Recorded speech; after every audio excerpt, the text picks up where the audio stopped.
The Attic Haunting. A young woman named Clara returns to her grandparents' house after her grandmother's death to settle affairs and sell the property. Forced to spend the night in the empty, memory-laden home, Clara finds herself pursued by an invisible presence dwelling in the attic, one that holds dark secrets about her family. Opening scene.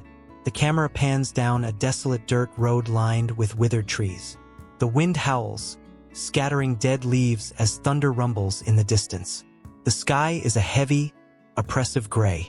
Crickets chirp in the stillness, mingling with the sound of footsteps crunching on the gravel. Some houses are more than walls and a roof. They hold secrets, shadows, and screams that time cannot silence.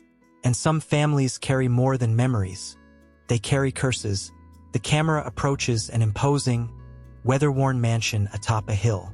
Its broken shingles and grimy windows seem to whisper stories of abandonment. Overgrown vegetation surrounds it like claws reaching toward its foundation.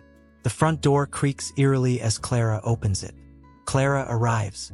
Clara, 25 years old, steps inside, suitcase in hand, her face betraying a mix of reluctance and unease.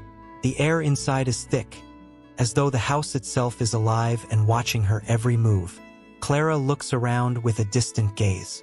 Clara, thinking, it's just one night, then this house is gone for good. I just have to get through this. The house is dimly lit, its antique charm dulled by time. Dusty furniture lies beneath white sheets, and faded portraits line the walls. Clara pauses at the foot of a staircase leading to the attic. She hesitates, her eyes drawn to its shadowy ascent, but shakes her head and heads to the kitchen. The first night, Clara eats at the old dining table, the faint hum of a dim kitchen light her only company. The silence of the house is broken only by the creaking of settling wood. A chill crawls up her spine as she glances toward the stairs. She sees a shadow flicker at the top. Her breath catches, but she quickly dismisses it.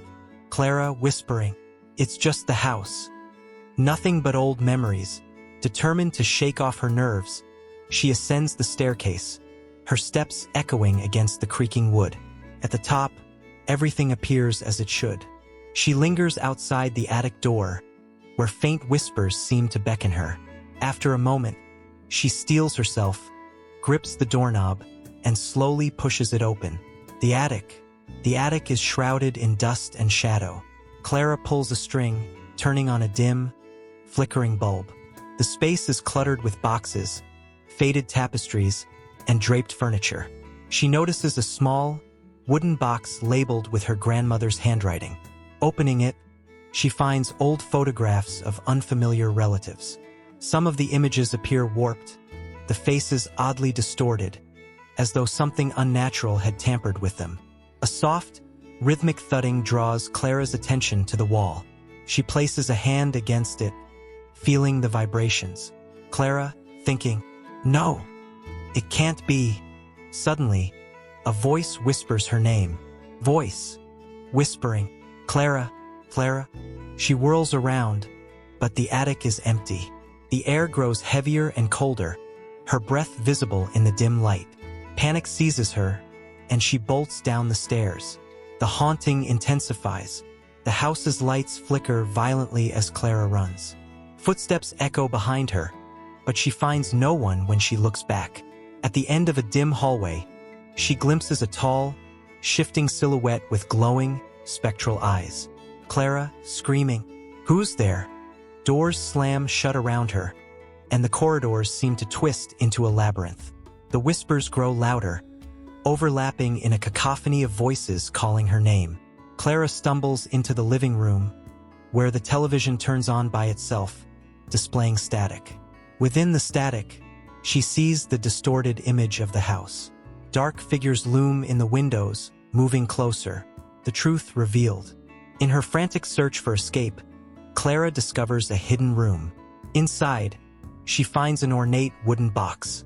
Opening it, she discovers a letter from her grandmother. Clara, reading aloud, "My dearest Clara, if you are reading this, it means what we tried to bury has returned. The house is not ordinary. Your grandfather and I were warned but did not believe, until it was too late. What you hear are echoes of what was kept here, the cries of lost souls, and the presence of something that should never have been awakened. The weight of realization sinks in as Clara's hands tremble. She understands that the attic held more than just dusty relics. It housed a malevolent curse feeding on those who dared uncover its secrets.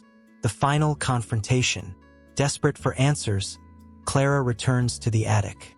There, the shadowy presence materializes into a grotesque, humanoid figure with glowing, hollow eyes that pulse like dark voids.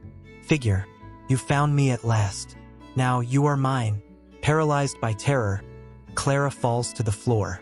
The figure looms closer, its form pulsating with darkness.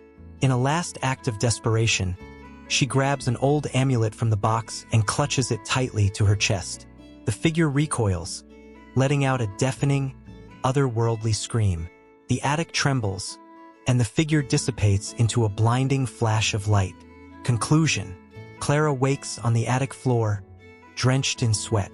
The house is eerily silent, the oppressive air now lifted. Rising unsteadily, she looks around, half expecting the shadows to return. As she exits the house, she glances back one last time. The mansion looks deceptively ordinary, but a faint distortion in the air hints that the malevolence remains, waiting. Some houses hold secrets better left undiscovered. Some souls never find peace, and no matter how far you run, some curses will always call you back. The screen fades to black.